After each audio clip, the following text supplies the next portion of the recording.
Hello everyone, আসসালামু আলাইকুম। Welcome to my another video. Makeup করার পর লিপস্টিক পছন্দ না হলে কিভাবে মেকআপ ঠিক রেখে লিপস্টিকটা রিমুভ করে আরও একটা লিপস্টিক দিব, অনেকেই আমাকে জিজ্ঞেস করেছিলেন। এই হ্যাকটাই দেখাবো এখন।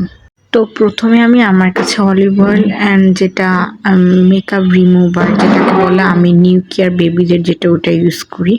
এমনি মেকআপের ওটা থেকে আমার মনে হয় এগুলো সফট বেশি, এটা ইউজ করি।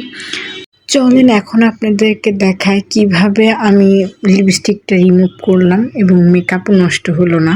ফার্স্টে আমি অলিভ অয়েলটা নিয়ে নিলাম। অলিভ অয়েল নিয়ে আঙুলের মাধ্যমে নিয়ে অনেক সুন্দর করে লিপস্টিকের মধ্যে দেওয়ার ট্রাই করলাম, কারণ আপনার অয়েলটা যদি ভালোভাবে না লাগে তাহলে কিন্তু লিপস্টিকটা উঠবে না। আঙ্গুল না হলেও আপনারা চাইলে কটন বাড দিয়ে উঠাতে পারেন, যার যেটা সুবিধা আর কি।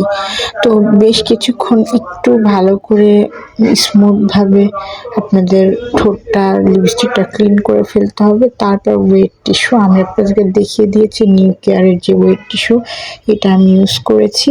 তো দেখেন এখন ওয়েট টিস্যু দিয়ে যখন একদম ঠোঁটের লিপস্টিক তুলব তখন অনেক তাড়াতাড়ি লিপস্টিকগুলো উঠে যাবে। তারপর আপনাদের অনুযায়ী লিপস্টিকটা তুলে ফেলবেন। এটা অ্যাকচুয়ালি ডিফাইন করার কিছু নাই। আশা করি এই প্রসিডিওর মাধ্যমে আপনারা বুঝে গেছেন কিভাবে লিপস্টিকটা ক্লিন করতে হবে। আর দেখেন আমার ঠোঁট এখন পুরোপুরি ক্লিন হয়ে গেছে, আমি ওয়েট টিস্যুর মাধ্যমে তুলেছি।